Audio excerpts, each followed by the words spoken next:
Salam alaikum. J'espère que vous allez bien. Ça va, alhamdoulilah. C'est le Jam. J'espère qu'on a calto ba odon honde hettude. J'espère que on a jam. Ça va. En fait, j'avais une question. Dis-nous ko andi hol ko firti yontede. Parce que vous me l'avez souvent ode côté bo jontado, ode ko jontado. Mais en fait, je crois que min bo manki, bo manki, enfin kalami ko am ni non, bo manki andu hol ko firti yontede. Parce que je pense que souvent on pense que yontede woni ki chumchul wala yesu jomun wala godum. Mais en fait, sinon nous yontede est-ce que woni ki ko noere neddagal jomun wala dima ko jomun wala holto fawi en fait wiede way an kaari de ka jontado an gorko de ka gorko jontado an ka debbo jontado jinum andu en fait sincèrement holto fawi. Voilà, parce que je pense que la plupart des gens la plupart de certaines personnes ils manquent andude holko firti yontede. Voilà, donc kala gonnoɗe TikTok jinnon ko ara haalna min be so holko firti yontede holko ko tagi neɗɗin wiye ene yonta. Voilà, parce que moi personnellement mi wira goɗɗo kalama ko mino bono manki andude bono manki famde le sens de wiede way an kaari ka jontaɗo. Voilà, je pense que yontede fawaki tan aɗa ɓorni comcol ma jongol walla aɗa yoodi baɗi comme on dit, donc aɗa wiye ka jontaɗo. Voilà, donc à vous de me dire holko firti yontede. Min jaafoɗon noon e gaccon hakke. Moi c'est juste une question que je voudrais savoir et voilà. Merci beaucoup. Mi salmini kala gonnoɗe TikTok. On calminama, on juurama. Merci beaucoup. J'attends vos réponses à vous tous. Merci.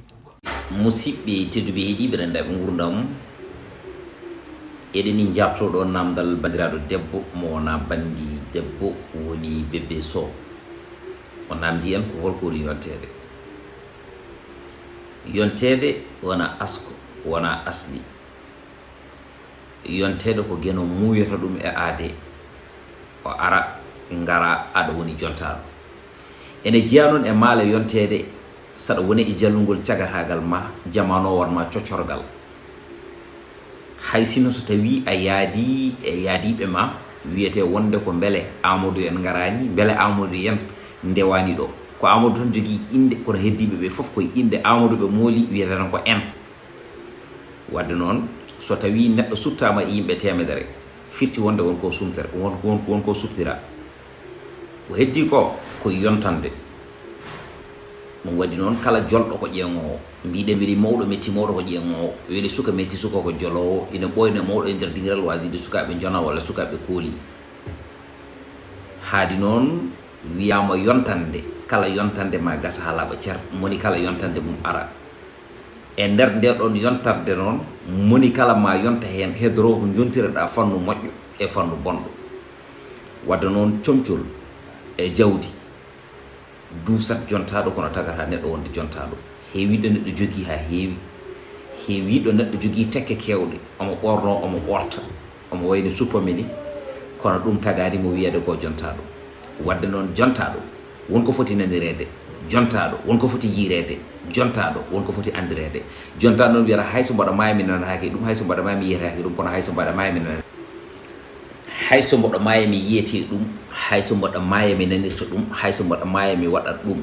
Ka yiyatake ko woni gueɗe cewɗe ceɓaɗe koynoje goynoje leñol mba renlo. Ko jiyataɗa woni gueɗe ɓamtoje, gueɗe nawroje, gueɗe tigi rigui tindinoje, pindinoje, kirjinoje rendo. Ɗum waɗi noon heewiɗo neɗɗo ñamtoto wiye wonde ko jontaɗo taw mo woɗɗi yontede. Heewiɗo neɗɗo jogata jawdi wiye wonde ko jontaɗo taw mo woɗɗi yontede. Ne tawno yontede ko namdi ko fannuji capantati ɗiɗi. Ɗin fannuji kala hen fannu mankuɗo ene wayno mankede ma yontede ma ene ngakki ne hande sen yanna. Yo Allah waɗen yontaɓe jontaɗen saga nde gonɗen e jallugol cagaragal ngal jamano waɗen coccorgal taw noon koye fannu moƴƴo taw wona fannu bonɗo nde handi sini henna nde tawno ɗo mo jikki koko gasata mo jubbi koko gasata mo ɓafti koko gasata mo mefti koko gasata ala ko gasata sona laamu guenon